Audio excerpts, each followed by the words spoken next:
In a 1, 2, 3, 4. He's like, stop touching my butt. Sorry, Papa. Sorry, love. Okay. Hello. Welcome back to another episode of Dos Hermanitas in a Pod. I'm Miriam. I'm Reese. This is Oakley. Cosmo's on the floor.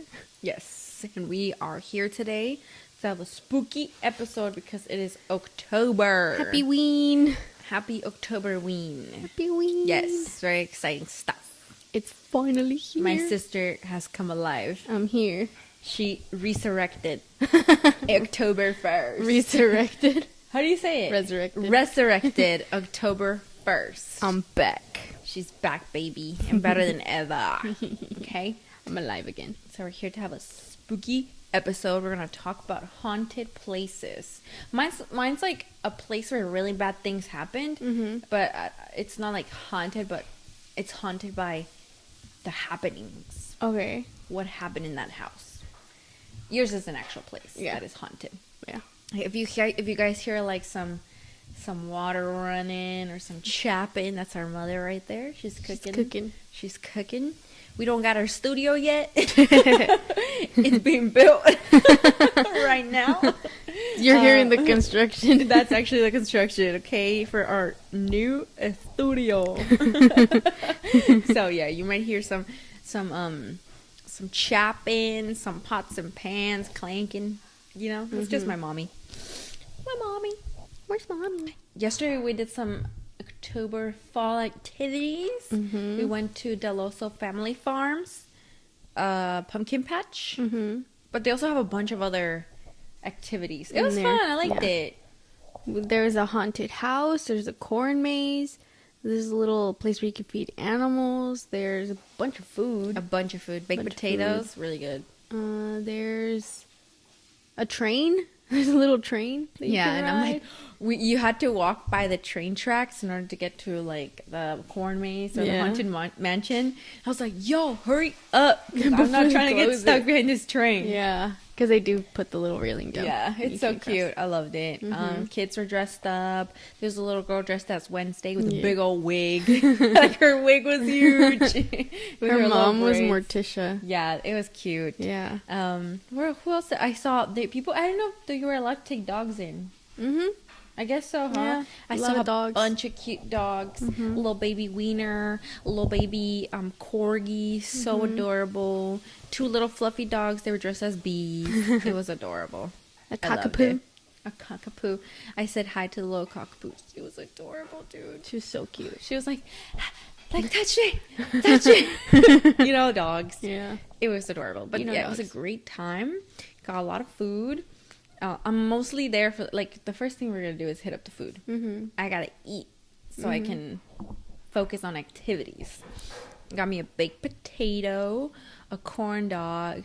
My mother, bless her soul, I was in line to get churro bites, and you guys were getting the corn dogs, so the lines were a little long. So I was like, let me go over there, because also we went a little later, and the person in line kept saying that it was going to close between 8 and 8:30, and we stood in line for like an hour, pretty much, right? Yeah. So by the time we were done, it was already 7. I was like, fuck, we only have an hour and a half. But either way, vibes. We're here for the vibes. Whatever. So we were trying to like speed through the food so we can go and do some activities. And I was in line for the churro bites. My mom and my sister were waiting for the corn dogs. And my sister comes back after picking up the corn dogs. I'm like, there's no sauces on these corn dogs. There's no ketchup. There's no mustard. She's like, oh, shoot. So I forgot that you eat your corn dogs naked. Yeah, I don't put anything on them. That's crazy. I just want the corn dog. That's nuts. So she went back to put ketchup and mustard on my corn dog, which I could totally go for another corn dog right now. That sounds good. But, dude, my sweet mother, God bless her, she thought she was helping me because she went in with her finger and like tore my corn dog up like a little hot dog so she could put the ketchup and the mustard in there, and then she hands it to me back in line. I'm like, what the heck, who tore up my corn dog? It was so funny. She's like, I just don't want the sauces to fall off. I'm like, I totally get it, but It's okay. That was a hot dog. No, it's a hot dog. It was good though. I liked it. It was fun. And then the Loso Family Farms, they make apple cider, which I'm drinking right here, dude. Okay. Oh my god. It's so good, dude. It's so crisp. It's like the perfect sweetness. It's ice cold, dude. Like apple cider just like catches the coldness like at a different level, dude. And it's so crisp. And Okay. so good, y'all. I highly recommend. Oh my god. If you can get apple cider from a local farm or like a clean apple cider from the grocery store, I highly recommend it. And then I looked up a video. Well, I saw it before we went to the farm of how they make apple cider. Mm-hmm. And it's they just wash up all the apples, chop them up, put them in these machines that squeeze all the juice out, collect all that juice, bottle it. That's the apple cider. And then last night I was talking to you. I was like, what's the difference between apple cider and apple juice? You were like, I don't know. And I was like, actually, let me tell you. Let me tell you. Let me tell you what it is. And the only difference is that apple juice is more processed. Yeah. There's more sugar in it, probably. Yeah, because they process it more. And they put like preservatives so it lasts longer. Apple cider, once you open it, you got to drink it within like a week. And refrigerate. And refrigerate it. And then there were signs at the place where they were selling the apple cider in the farm. And it said 1/2 gallon, $10. I was like, oh, I guess you can get 1 or 2 gallons for $10. I get down. In my defense, I had been standing for 4 hours already. I was delusional and I was cold. And then my sister was like, girl, that's half a gallon for $10. I was like, oh, damn. This is half. That's hella funny. And I was reading this out loud. The people behind us were probably like, I'm like, God, this idiot. or maybe they were like, oh, that sounds like a great deal. Great deal. But the apple cider is so good. Everybody at the farm, the people who were working there, so nice. Mm-hmm. I loved it. Mm-hmm. And what else did we get? We got 2 pumpkin cookies. Mm-hmm. And we got a slice of pumpkin pie, which was delicious. I still have some. What else did we get? A caramel apple. Mm-hmm. Delicious. Hot chocolate. We did not get the churro bites. The girl was No. like, it's going to be a 20-minute wait. My sister said, 20 minutes? Just give me the 2 hot chocolates. 20 minutes for I was like, I'm Mexican. I can get churros anytime. Yeah. It's not a deal. It's not a big deal. I'm just trying to I just love if there's churro Just opportunity. like churros. If there's a churro opportunity, I'm going to take it. Yeah. Oaks left. He's I like, think because he knows Mom's cooking. yeah. He's going to go see if he can get She's something. probably cutting up tomatoes. He already knows, like, if it's tomato, I'm there. He likes tomatoes. Yeah, but it was a great day yesterday. We stood for a long time. My ankle hurts because I'm actually 50. But yeah, it was fun. Mm-hmm. I enjoyed it. It was cool. Yeah. I liked it. Next time, let's go earlier because there was some stuff that we didn't get to do. Yeah. I'm pretty sure it was closed. Yeah. The entry's a little expensive, but honestly, for the vibes, I guess if you have multiple children, Children are cheaper. Yeah? Yeah. How much are children? I don't know. Like $5 less, probably. Probably. Yeah, but I liked it. I like the haunted house. It was cool. I wish there were more scares. But maybe there's rules to what the kids can and can't do. Because Yeah. some of them would be like, ooh, like, Spoopy. yeah, and some of them would just be like, mysterious. But it was fun. It was more like the anticipation of something happening. I did scream like 3 times. Yeah, you did. Once I was just like, oh shoot, because he caught me off guard. I didn't know he was in the corner. I want to get scared though. I want to go somewhere and I want to get scared. Just doing that one though had my heart racing. Yeah. And when I was in there, I was like, I don't know how people do the ones where they sign waivers. Like, Oh, I know. oh no, that would be so scary. I wouldn't go to one of those because I heard like there's some that they even cut your hair and I'm Those like, are super extreme. Yeah, I was like, don't touch my hair. But I want to go to, where did we go that one time? A park. Was it Great America? Or was it? It was Great America. Yeah, when they had Halloween nights at Great America. I don't know if they still do it like that because I know there was one year that I really wanted to go and they made it all kitty. I was like, oh, I don't want to go to that. these damn kids. But I heard maybe they brought it back to like scaring you, and I want to do it. I want to get scared. Like I want someone to run at me. You know, that's scary. There were no food or drinks out, so Mom had to wait outside with my corn dog. And she got a turkey leg. Yeah, she was eating her turkey leg though. Yeah. But it was fun. Mm-hmm. And the corn maze is freaking huge. Oh, it's huge. It's so There was big. no way we were gonna. It was already like 7:30. Yeah. It was getting a little cold. And it was dark. It was really dark. It wasn't like really dark, but it was dark in there. Yeah. Mom was scared. Yeah. And I was like, dude, it's all like you will be able to get out. No matter you'll what. get out. Yeah. Yeah. But I mean, we walked a pretty good amount, and that thing was pretty big. Mm-hmm. But yeah, definitely 10 out of 10 would go back just a little earlier. Mm-hmm. So we could do more stuff. It's gonna do more things. But I was really tired by the time because we stood in line for like an hour also to get the snacks. Plus we had walked the pups before in the sun. So that always takes a little bit of energy out of you. Yeah, we went for a walk first just to get their energies out. I feel like next year, if we get up early, walk the boys, and then you take a nap, you'll be good to go. I feel like I need a nap right now. You'll be good Not to go. talking about how tired I feel. I'm just like, imagine if I fell asleep. Bro, I'll just be like, well, I'll tell you guys the story. I feel like I could just be like, do you see my eyes? I'm struggling. Also, Mom's cooking, and you know that makes your eyes burn. You know, Mom's cooking that makes me sleepy. No, dude. Ugh. But I am tired. I'm exhausted. This week was a tough sleeping week for me. Every day, wake up at 5 in the morning, and my body's like, you know what, bitch?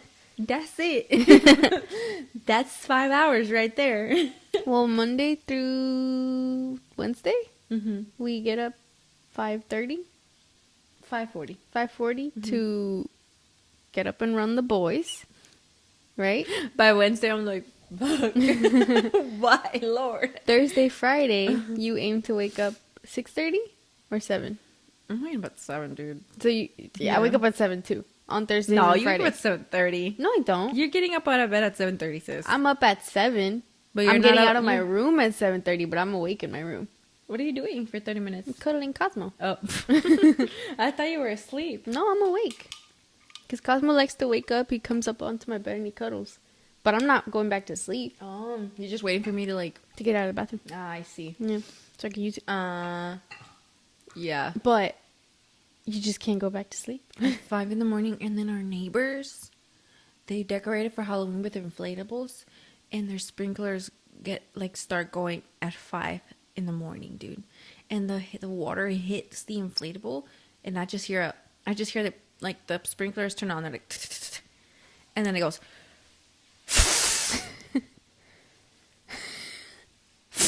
I'm like, oh my god, bro! I'm gonna go pop those inflatables. Like, so that last time I just went to my mom's room because I was like, that's on the other side, facing the back. I can't hear them from there that much. On Friday, I was able to go back to sleep for another hour, but the other days, dude, waking up at 5 and just laying there for 2 hours sometimes, no, it pisses me off, and I was so exhausted.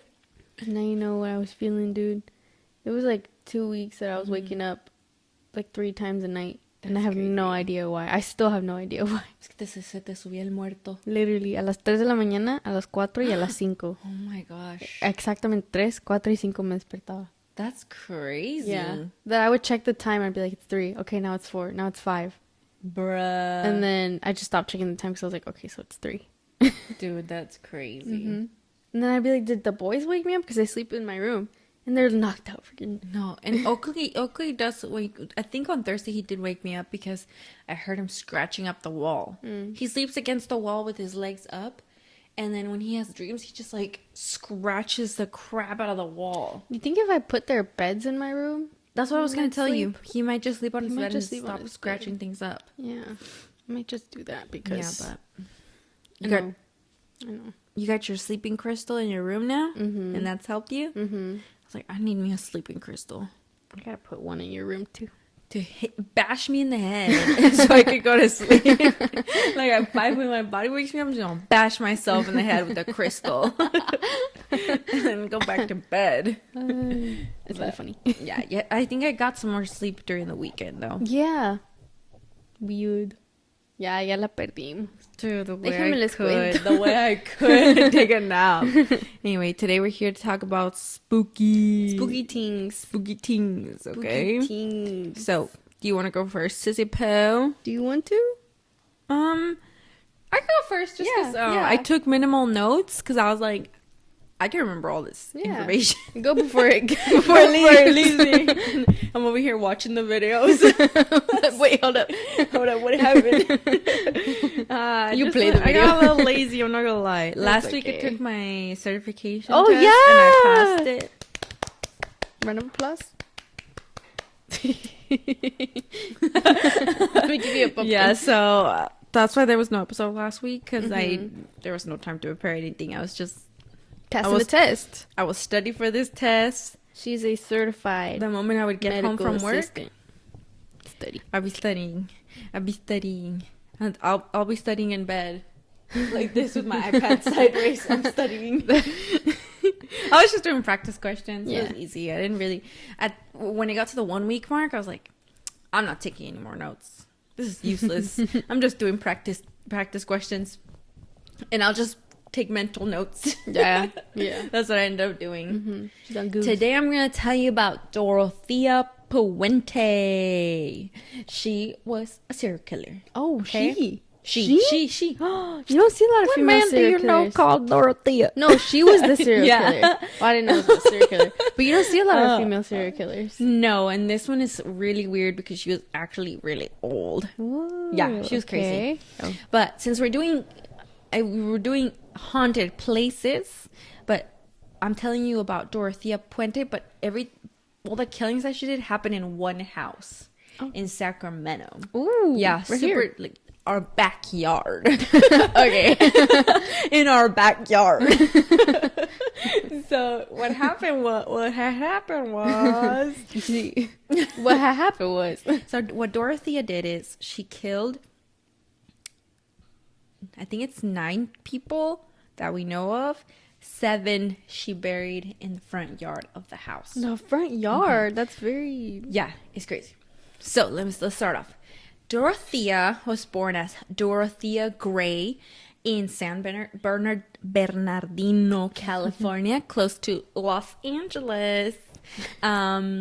She was born in... what year? I don't know.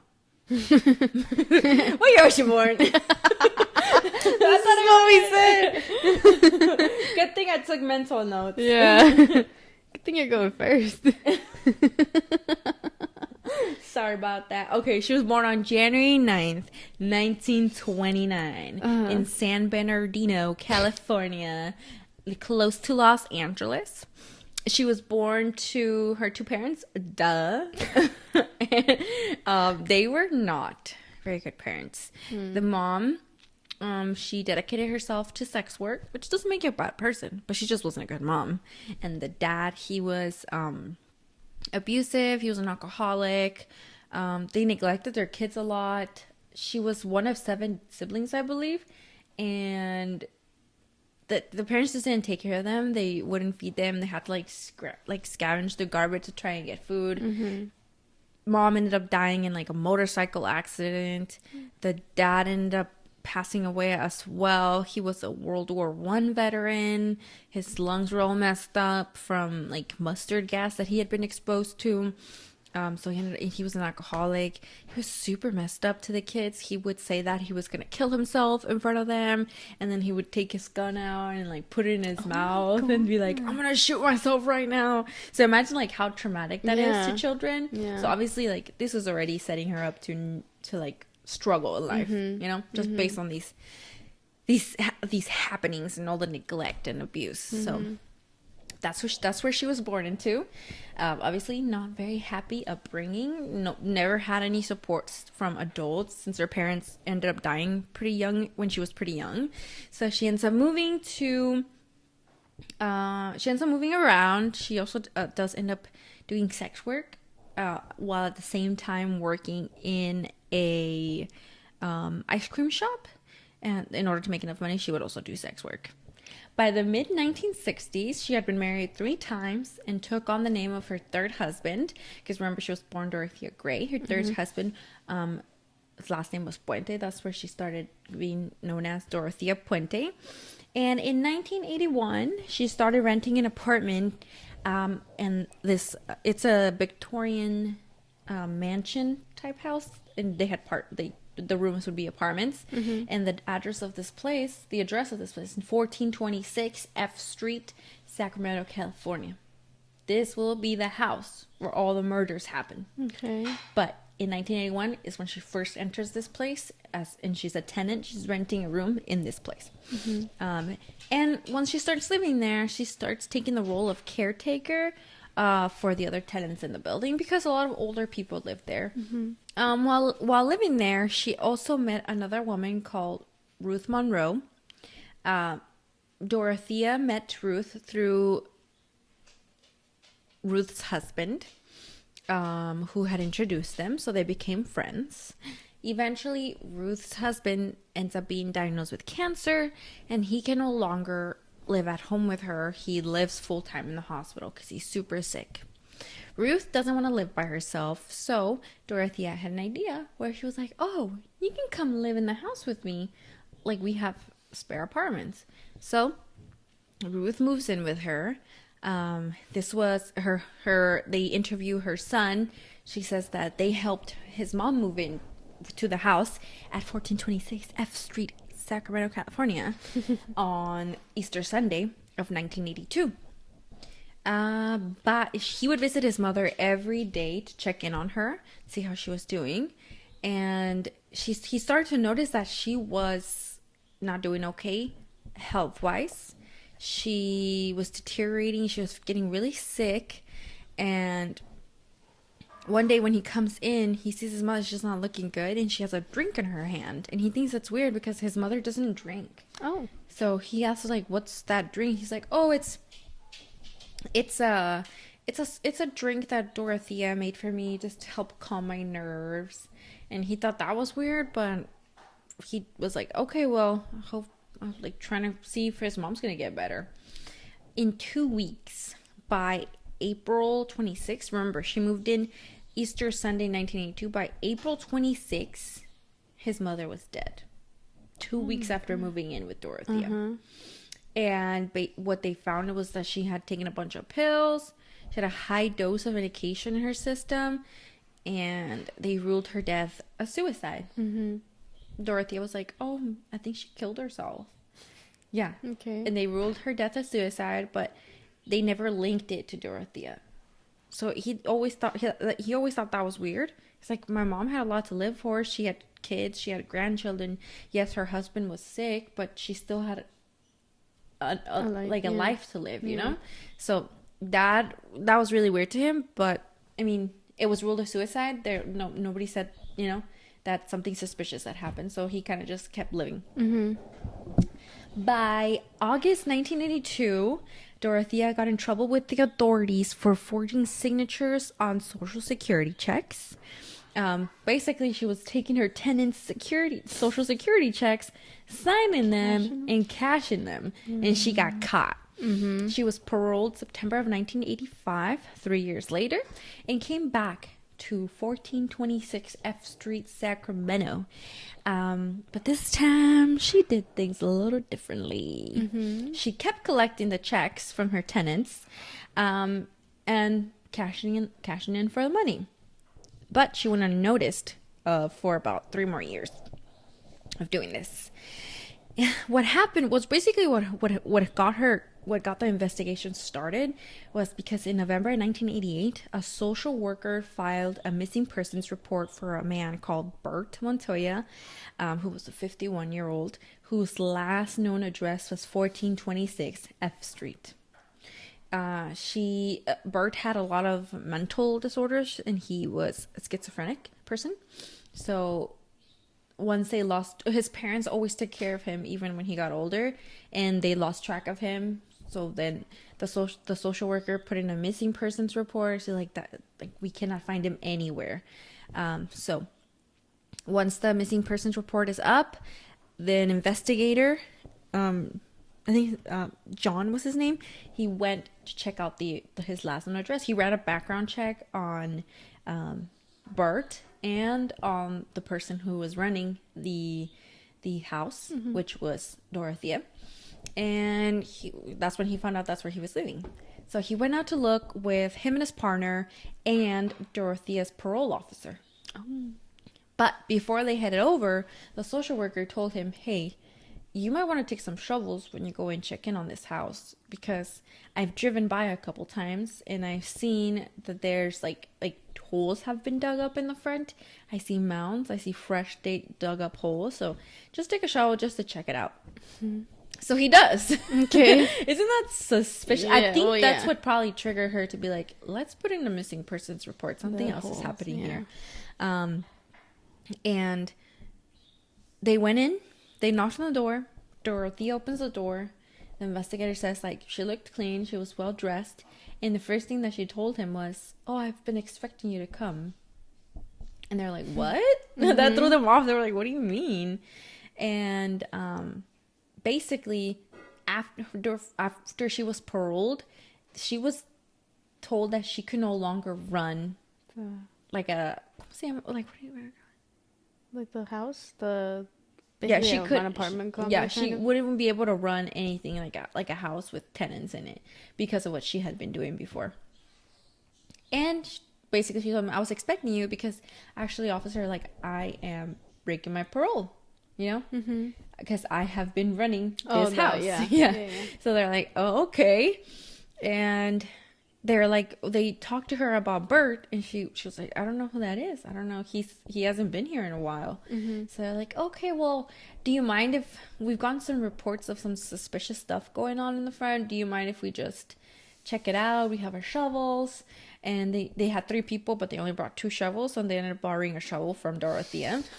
And I know, she was like, you know what? Let me give you one of my shovels. Let's speed this up.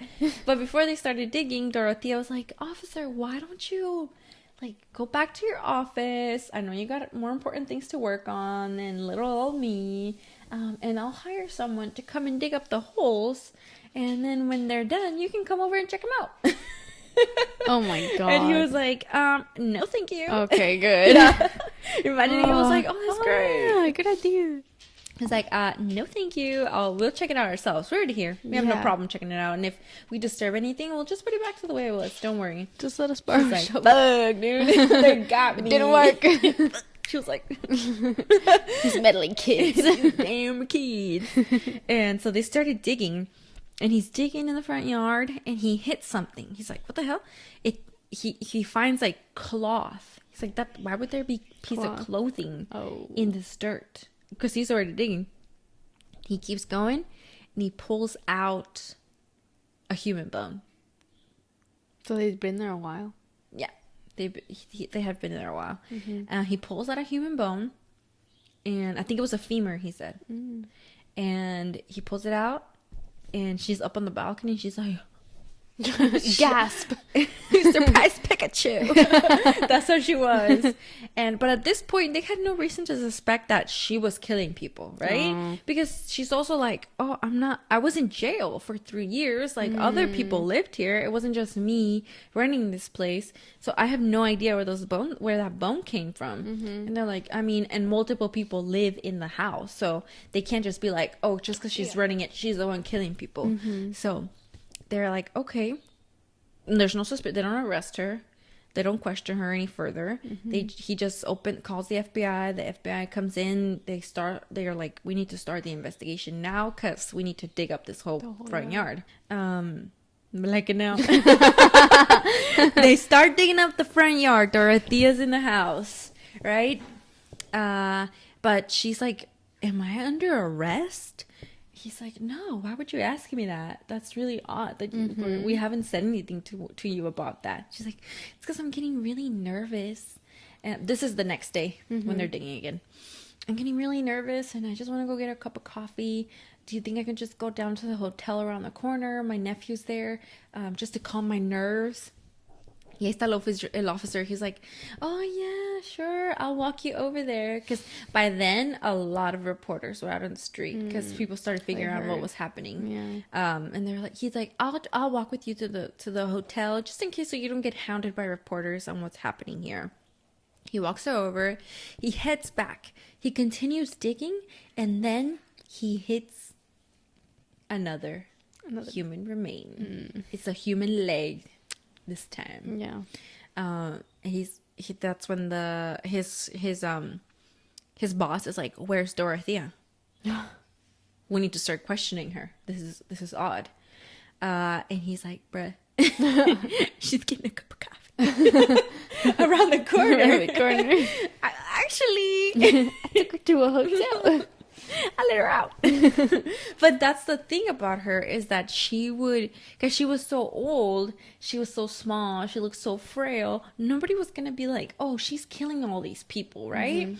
Another thing that she would do she's like a wolf in sheep's clothing. Yeah. She would take off her teeth because she had dentures to make herself appear older and like more frail. That way people suspected her less or like had their guard down around her. Because I would totally walk into an old woman's house if she asked me for help, because you know what, she's old and what is she gonna do to me? Yeah. You know, I could probably be like, bah. Knock her down. She'd probably hit you with her teeth.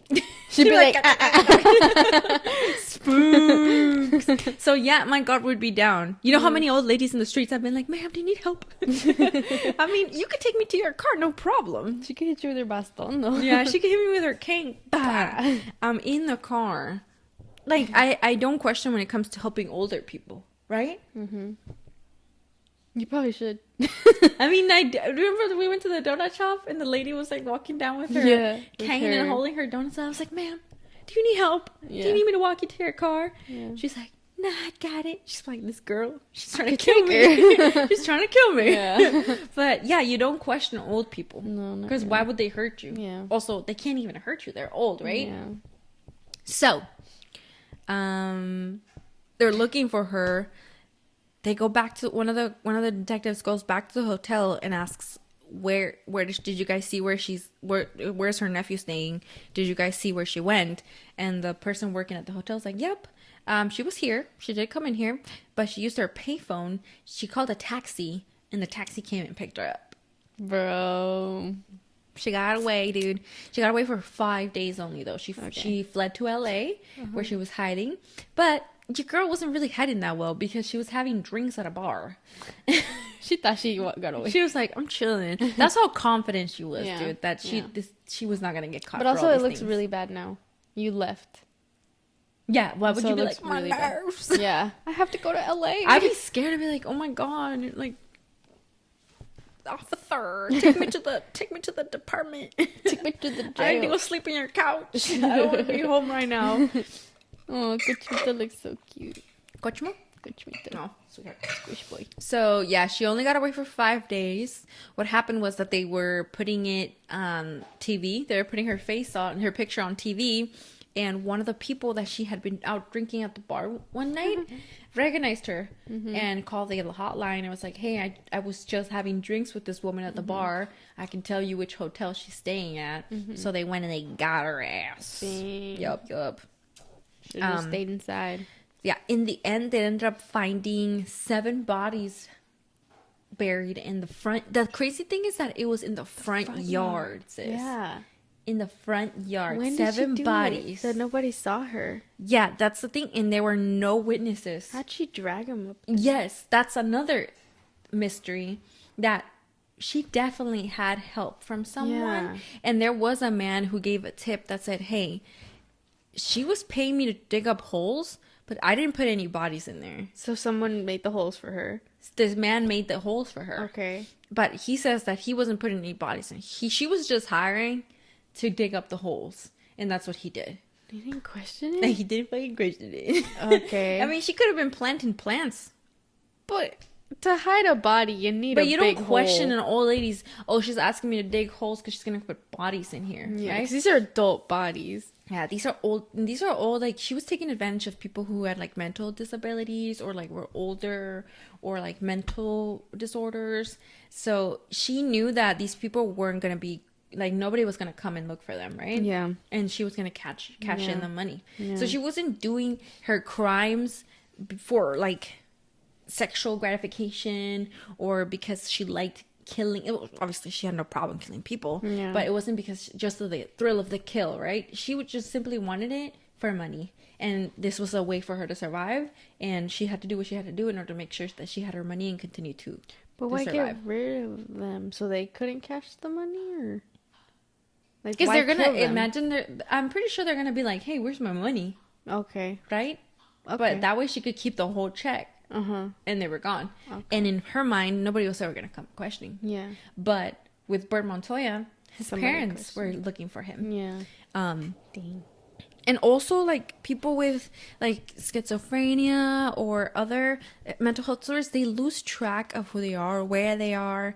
So they don't remember, like, oh, man, my mom might be looking for me. I should go try and contact her, you know? So it's really hard to lose track of your family members when they're like that. So where was I?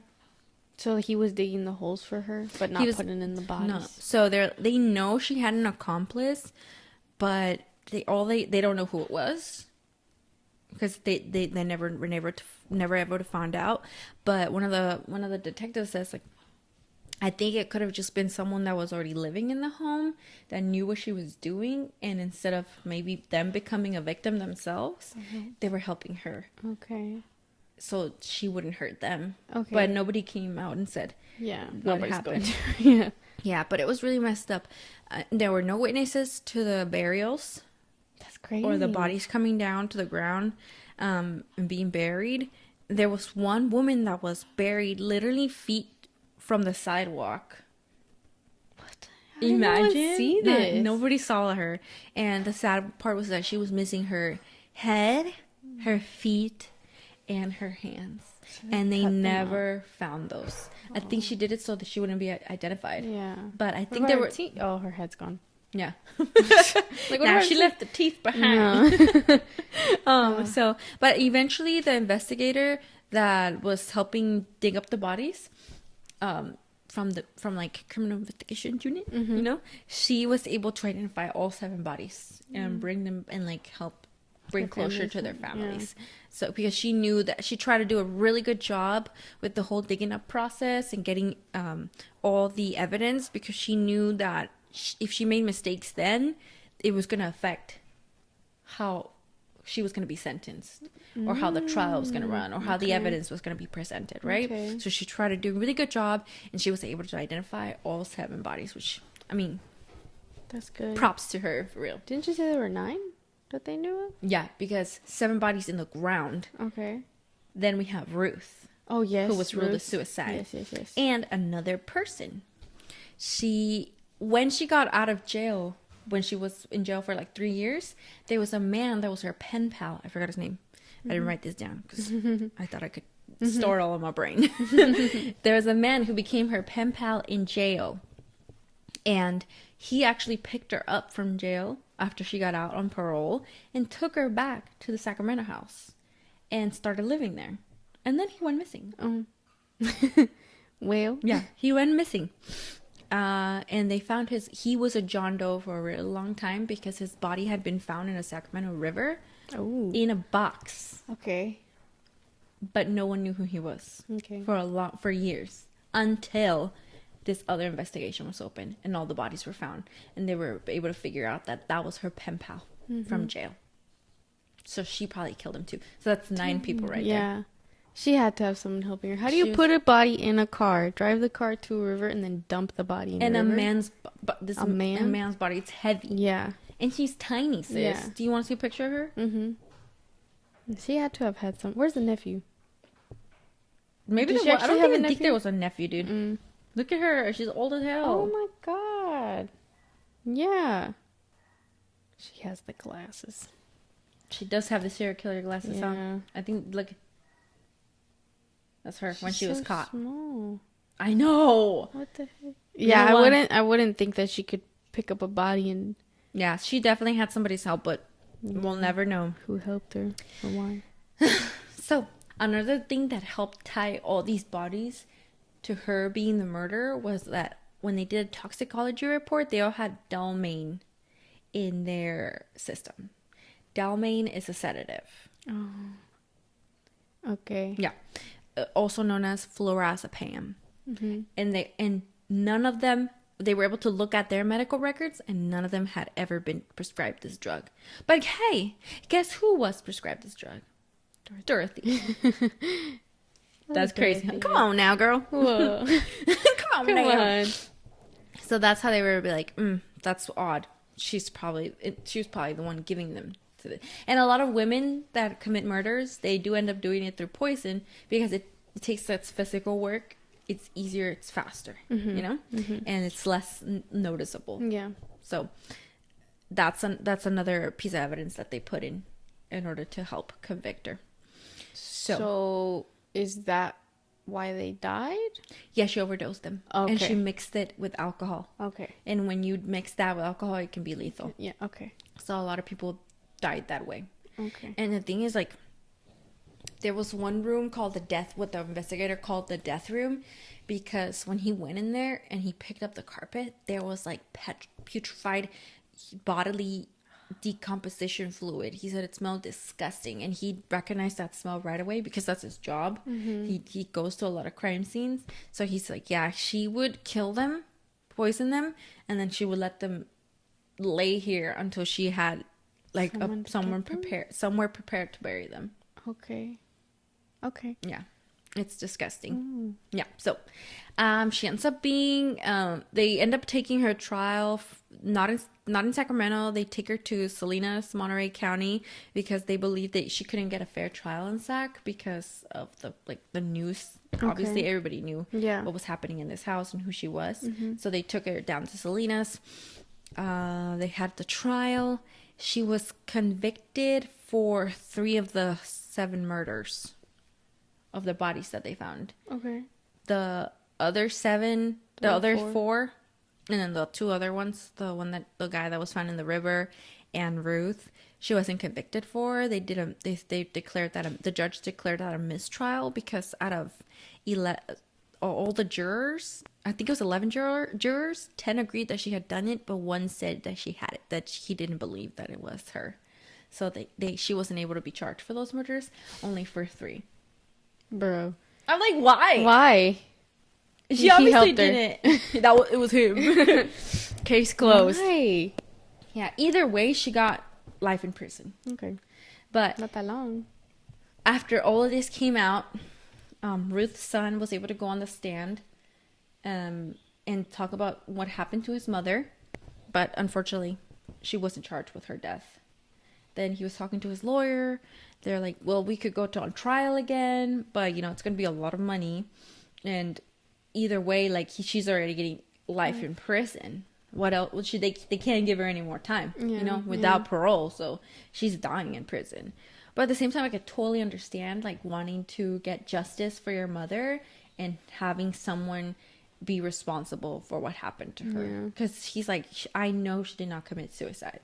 And it's really sad. Yeah. So I totally understand, like, even if they're not going to get any more time, I need in the paper, in the history books, for it to say that it was your fault. So yeah, on December 10th, 1993, she was sentenced to life imprisonment without parole and sent to Central Valley, California Women's Facility in Chowchilla.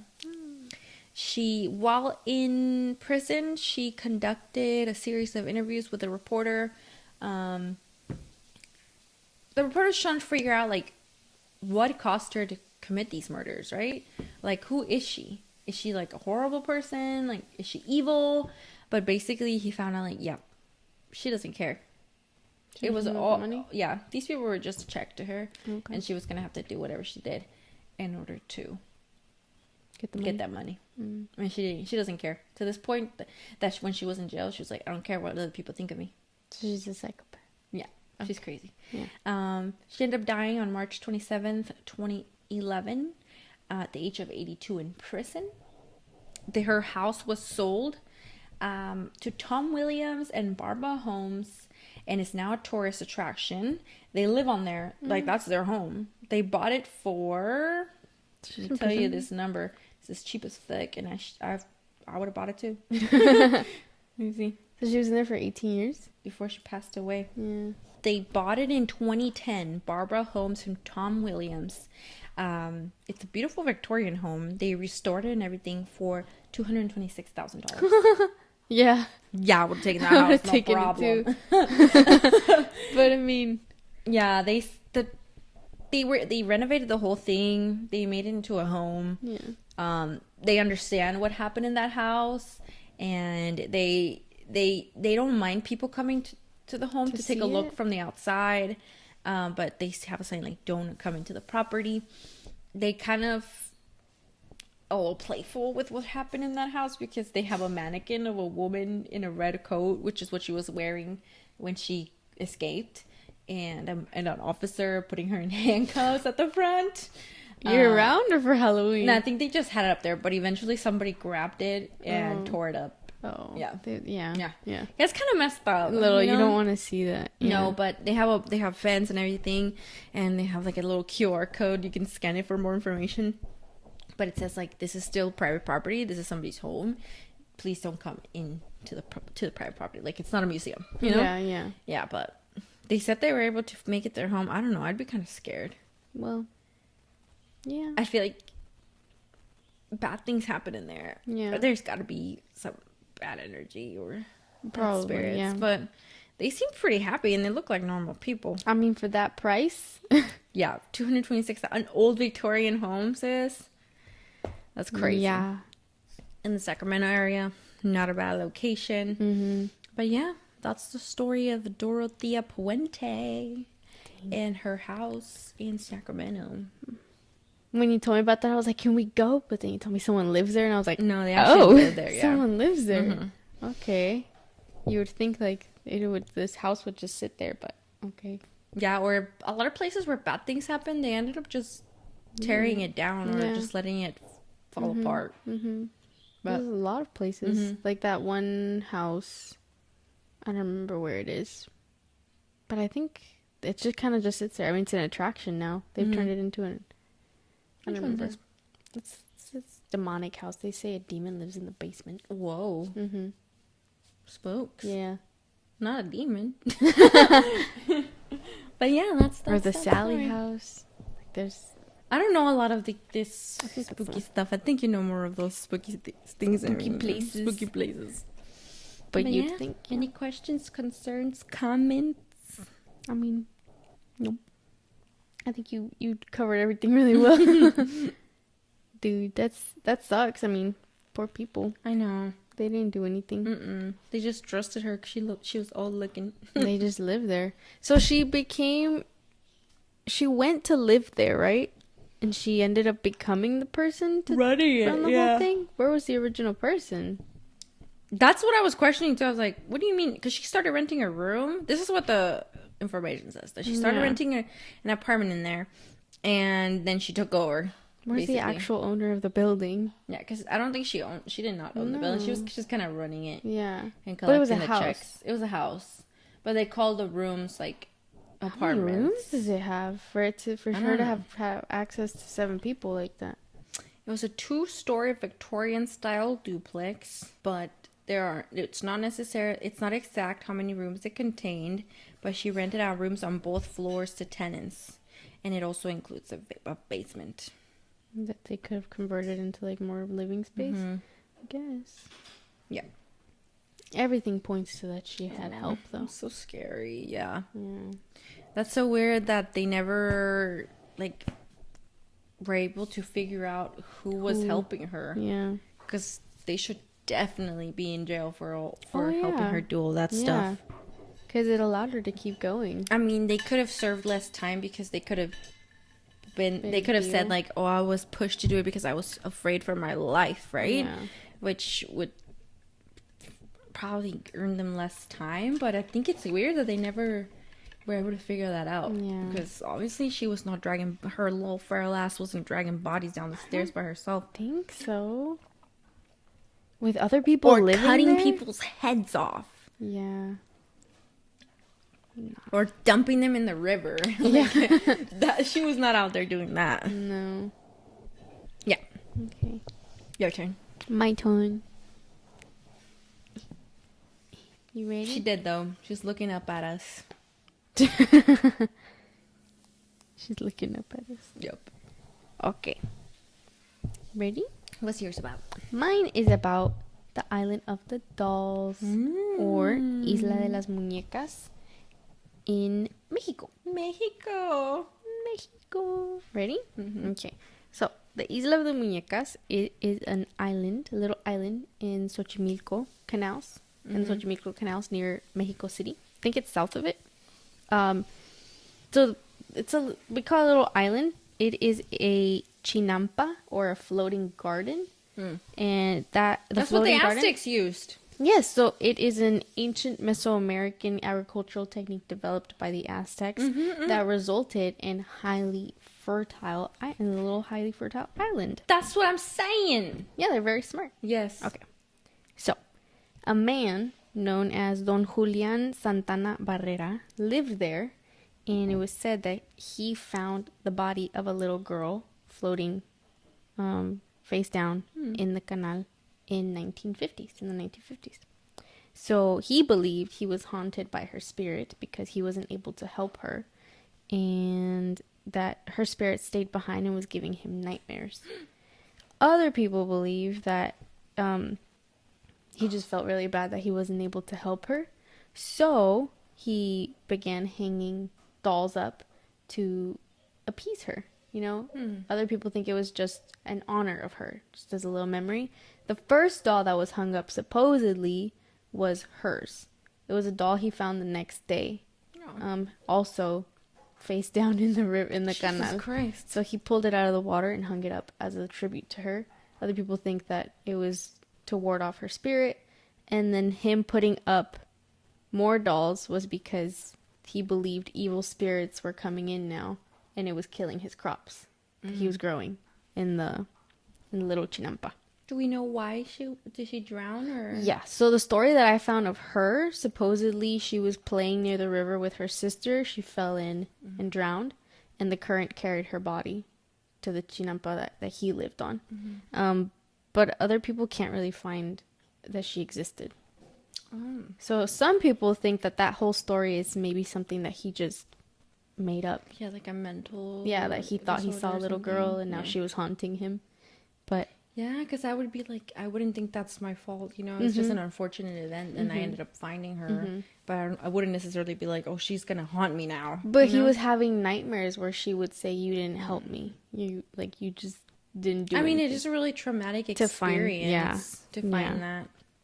So other dolls he started collecting and putting up. He would find them in the trash and put them up, or he would find them in the canals, like floating, just like dolls that would get lost and carried in. Some other ones he would actually exchange produce for them, and then he would put them up. Like, there's so many dolls hung up on fences with wires, hung up on parts of the little building that they have there, and over the years they've started deteriorating. So it gives the island a really creepy look. And there's a bunch of spiders. There's so many spiders. In 2022, the island was recognized by Guinness World Record for holding the world's largest collection of haunted dolls. So the dolls themselves, some people believe that they are dolls that are possessed by their previous owner. Other people, they say that people bring dolls to the island because they're trying to get rid of them. Oh my god. Because they are possessed. So there's this one doll that they say that someone brought, and after that, like, a bunch of bad stuff started happening. Annabelle type shit. Literally. So now there's more than $6,000 on that island. Jesus. Yeah, a picture of the dolls? Yeah. It's spooky, dude. They're like falling apart. We'll see. I have an old doll that I've had since I was a kid. Named her after one of my childhood friends named Cindy. She's put away in a box right now. But dude, that doll scares the crap out of my sister. Because you used to leave it in places to scare me. She's 20 years old. Uy, qué miedo. Look at this one. Look at that one, sis. Oh, yeah. That's creepy as hell. And there's like signs and stuff put up. This sign says contenido maldito. Oh, shoot. Otros que dicen no pasar. Yeah, dude. Yeah. And my doll looks Cursed creepy objects. as hell. The one eye doesn't open all the way, so it's like this. Because the eyes used to blink. Yeah, the eyes used to blink. But she's a cutie, though. To you? She still smells like baby. Oh. I don't think she should. Yeah, I still chew on her sometimes when I need to soothe. No, but she's in a box. But I could totally see how that would creep you out. One time I took it out and I put it right outside. My sister was showering and I put it right there on the mat. And when she got out, I just heard a loud ass scream. It was so funny. Because Cindy's just laying there. I would put her on your bed. Yeah. I'd be like, bro, this But she's doll a sweetheart. She means no harm. She's creepy. She's a sweetheart, sis. Do you think I'm evil and I'm transferring that energy into my doll? She's named after your imaginary friend. No, Cindy was a real friend I had in elementary school. And then you had an imaginary friend. But I actually had a real friend named Cindy. Yeah? And you named... Or did I? Or did you? Are you sure? Continue, sorry. Okay, that's okay. You can visit the island. Mm-hmm. You can get onto the island. Locals themselves will not... You can get onto the island? Yeah. Oh, shoot. Locals themselves will not be on that island after dark. Yeah. They won't. Locals or non-locals? People spend the night there. Oh, shoot. That's nuts. Yeah. Just the spiders alone. Just the spiders themselves. I don't know about spending the night. But, like, staying there late, staying until late. Night, yeah. Mm-hmm. Because, I wouldn't sleep with spiders. Mm-hmm. And then you do have to take a little boat to get you there. The current person in charge of taking care of the island will not spend the night there. They will go to their own chinampa, go back to their own chinampa, because it sounds like it stays in the family. Oh, okay. The ownership of it, and this last owner is saying that after he passes, he's just gonna leave it to the dolls, and no one's gonna own it. It's just gonna be there. Like, people can go crazy. Yeah, they can do whatever they want at that point. But he is right now in charge of taking care of it and upkeep and all that. Some people believe the dolls come to life. And people who visit have reported that they see the dolls move their heads, or that they are followed by their eyes, or they hear them whispering to each other. No. Like, look at that fuck ass crib into our house. So there is only one doll that Don Julian named. All other dolls are just there. And her name is Agustina. Mm. So he believed that she was alive, and he built like a little altar for her. And she became his protector. And now whoever visits that island are supposed to bring her an offering. Oh, you have to bring her something. This is Annabelle. Basically. You have to bring her a little something, like a little candy or something, and you put it on her little altar, and you let her know, like, this is for you, and it is in hopes of earning her blessing, or at least her mercy, because if you don't do that, she curses you, if you don't bring her something. Any examples?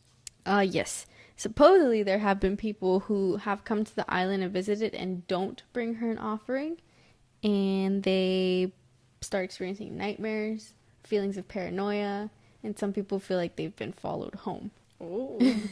So you're supposed to bring her something. She's running after you. She's running on the water after your boat.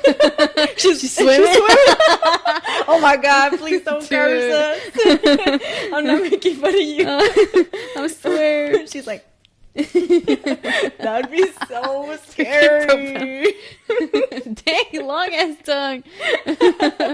Oh my God. Cosmo just stuck his tongue out. Okay. So, yeah, you're supposed to do that when you visit Agustina, or the island of the dolls. Gusti. I call her Gusti. So, Don Julian passed away in 2001 from a heart attack, and he was found in the canal, face down. Upside down? Supposedly in the location where he found the little girl's body. Yo, that's sad. So people believe he had a heart attack, fell in, right? Others believe that he was lured into the water and to his death, because there are reports that prior to dying, he was talking of mermaids and hearing them calling him from the canal. And yet another connection to mermaids. More evidence in the file. So yeah, he said he was like hearing them calling him in. And again, it's an older man. He sounds like living he had a disorder, sis. Yeah, he was living by himself. Other people say he had a family. Other people say he was just a recluse. He was just by himself on that island. Didn't really want anyone to be with him, it was just him and his dolls. His nephew took over at that point after he passed away, and he died of a heart attack too. Whoa. I mean, heart disease could run in the family. Yeah. So La Isla de Muñecas became a very big tourist attraction. It became a really popular spot for ghost hunting investigations and stuff, and people to just go visit. Of course, people drop their dolls off. I'm about to drop Cindy. I'm about to drop Cindy. No, off. that's my girl. Ow. My sister's gonna be like paddling. Fuck, I'm out. And then paddles out. And Cindy's freaking no. Cindy's like, girl, you forgot about me. Anyway, after I've dropped Cindy off, it's become huge little attraction over there in Xochimilco. It became the locale of a recent music video. Ooh, who's? Have you ever watched Wednesday? No. No. I know about that show though. And Wednesday itself has a connection to Mexico, Merlina, They made it into a Spanish version. Jenna Ortega is Mexican and Puerto Rican, I believe. And the new season features 2 songs by Chavela Vargas. One of them is La Llorona in Spanish, and Gomez. I think I think the actor is Mexican, and Gomez speaks Spanish. His last name's Gomez. His first name's Gomez, and wait, his last name's not Gomez? His first name's Gomez. Oh, Gomez Adams? Yeah. Oh, Gomez Adams, Morticia Adams. Oh, I Pugsley, didn't know that. Wednesday. I don't really watch No, that. his name is Gomez. Oh.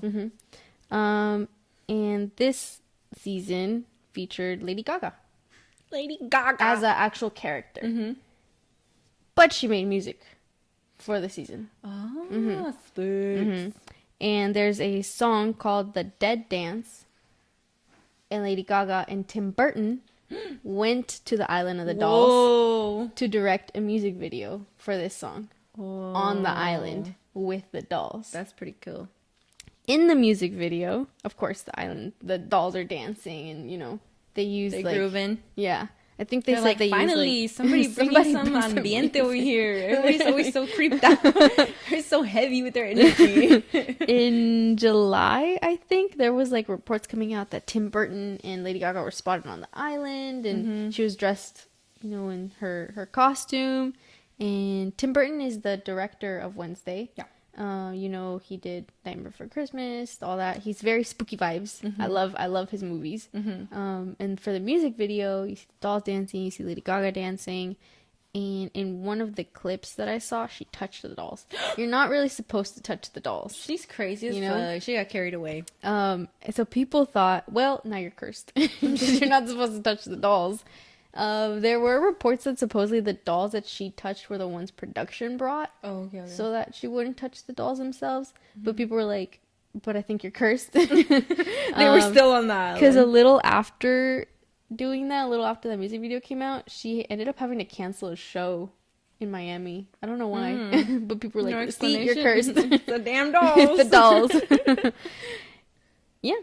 So that was pretty cool, and now it's the site of a music video. That's interesting. I mean, to use the Island of the Dolls, like that was pretty cool. They cool. Just were like, I'm gonna go somewhere really creepy and do it. Well, why did they choose that specific island for the music video? The music video itself is creepy. It's called The Dead Dance. So they were like, you know what? Perfect spot. Yeah, they were scouting locations, and I guess they really liked the look of the Island of the Dolls. Fitting their vision. Yeah. I mean, Tim Burton himself is very creepy, Yeah. So, creepy island. Used to, the way his movies, the characters are drawn used to creep me out. Really? Kid, I love them. They're so cool. So, yeah. I did a little deep dive into a piece of this island that I'd never seen a connection before. As we mentioned, the chinampa is an Aztec technique, right? And the canals themselves have an Aztec connection. So the canals of Xochimilco were part of the ancient Aztec city of Tenochtitlan, right? They were built by the Aztecs in the 1300s, and human sacrifices were performed nearby.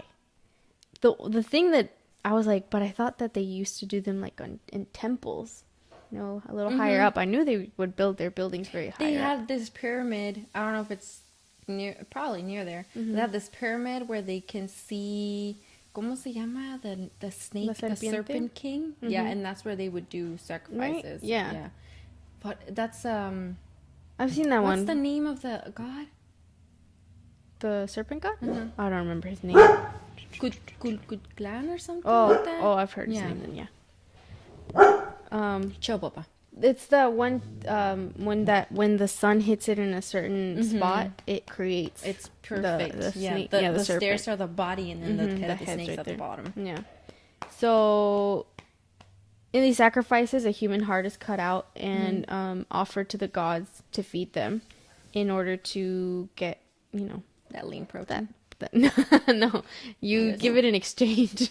Oh yes, for better crops or to ease their wrath and stuff like that. And some people believe that after the sacrifices, the blood of the sacrificed person would flow into the canal.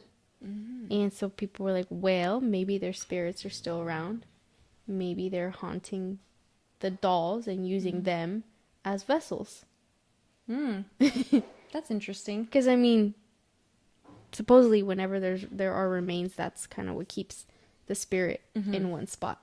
Now imagine it flows into a river or a canal that leads pretty much everywhere, especially on these chinampas. Yeah. And then you create these perfect little vessels for them to just be active and do whatever they want. Yeah. Well, people think that they jump into the dolls. Damn. That could make sense. Yeah. But at the same time, like, I feel like he must have, I don't want to diagnose people, but like maybe he was schizophrenic, because I mean he's hearing these dolls talk to him. Yeah. He's talking about mermaids, all this thing. He must have had some kind of mental. But then disorder. Maybe, yeah. Definitely that was fueling all that. Well, you do have people that go to work on the island now, like because there was produce and crops on there. And they make their own reports too of like sometimes they feel like they hear the dolls whispering, or they see them move, or they get touched, or if they're sleeping there, like they move their blankets, like they get their blankets pulled off of them. I mean, I'm not saying that those type of energies don't exist. I never want to experience any of that. I mean, it could happen. Like our grandma has experienced a lot of that stuff. But I feel like it's a certain type of person that needs to be like really connected to that side, to be able to feel or like presenciar things, I mean, to bring it in. To like be able to feel that stuff happening. Because like my grandma used to always tell us like, oh yeah, I saw this or I felt this. And I never felt anything. Yeah. When I was in her home, we were in her home in the summers. I never felt it. Only one time I felt something creepy. Really? But other than that, like... Do I know about it? Yeah, the shampoo bottles popping. Oh, yeah. Like clicking open. Yeah, and those shampoo bottles were loud. One summer, we were sleeping in my grandma's house in the living room. And there was a restroom right off the living room. And so there was a shower in there, so people like obviously kept their shampoo in there, and we fell asleep watching TV. I think it was maybe like 2 or 3 in the morning when I woke up because the light in the TV was so bright. Everybody else was asleep though, because all of our cousins were sleeping with us. We were all sleeping on the floor, sleepover, and I hear shampoo bottles popping, like the clicking and closing and opening and closing, and I heard it like 3 times, and I was like, what the fuck? And I just like covered myself up and I went back to sleep, and that was the only time I ever felt anything weird at the house. Yeah, that house had something in it. You think so? I think so. Grandma would hear a lot in that house. Really? Like what? Do you know? The little kids. She always talked about little kids, but she never said they were bad or anything. She said one time she was in the kitchen, and she knew the little kids that she would see were in the living room playing, because she could hear like little movements in there. And then she was cooking. You know how the kitchen was like right here, let's say, and the living room would be right behind you. So she was facing this way into the kitchen cooking. And then she turns around, there's a little kid picking over the couch. Hell. Yeah. In que le llamaban abuelita. That she'd hear like the little kid's voice. Not ours though, because she would know our voices. Le decían abuelita. And she would turn and he'd be like peeking over the couch. And then just sweet. Yeah. And then he just wouldn't be there anymore. Just liked my grandma. Yeah, they just liked grandma. Yeah, grandma has always been so sweet. Yeah. She never... She would always tell us to not be scared if we see them or if we hear them. Because they're not bad. My ass was like, I see nothing, I hear nothing. She would always say that, though, that they're just little kids. Yeah. Yeah, but so were we. It's because nothing bad was ever happening. No. When bad spirits are present, it's when you start feeling like, or you start seeing bad things happening where you feel really, really scared. Yeah. But I never really felt scared. Yeah. That was the second house that I remember with her. The first house, that one I didn't like. The pink one? The pink one. Why? I did not like the pink house. That's even the house that our cousin said she saw like a skeleton, like bones in the corner of a bathroom, that it freaked her out. Remember, she was very upset after seeing that. Yeah, she was really scared of going to that restroom. Yeah, she did not want to go in there after that. That's the one where I busted my head. That's why you have bad memories of that place. That too. That's when it all started. That's the house that I would always get eye infections in. Y me ponían like una crema that I couldn't see for the rest of the day, and I was just laid out on the couch. The ghost was farting in your eye. Dude, you should have She gassed was like, me out. I'm gonna get her. Yeah, dude. So it was kind of creepy to me because I would be laying on the couch and I couldn't see, but I could hear everything happening in the house. I think that's why I have nightmares now. All of my nightmares, I can't see, but I can hear everything. And I'm like, no puedo ver. Yeah. That's crazy. I really was tuned off to all that stuff. Yeah. Yeah, because I'm not trying to experience any of that. No. But that was good, sis. Thanks for sharing that with me. I appreciate it. Oakley had a great time today, too. Yeah. Put him right to sleep. But yes, thanks for joining us for another episode of Dos Hermanitas in a Pod. We're gonna keep doing spooky stuff, spooky themes. I really want to tell you about Ed Gein, but you don't want to hear about that. I don't like stuff it's like like that. good. It's good though. I don't like stuff like that. It's. I couldn't even finish the Dahmer show, dude. But mine's not gonna be like that. Nah, just tell me haunted things. Comment if you want to hear about Ed Gein. My mom, heart. Like usual.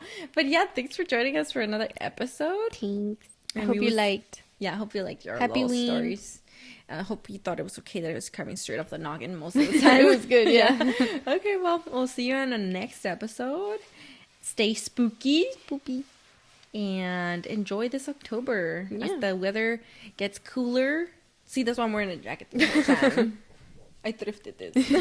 Oh, yeah. But yes, thanks for joining us for another episode. Carve a pumpkin. Carve a pumpkin. Get holiday spirit in you. Get a little treat. Get some apple cider.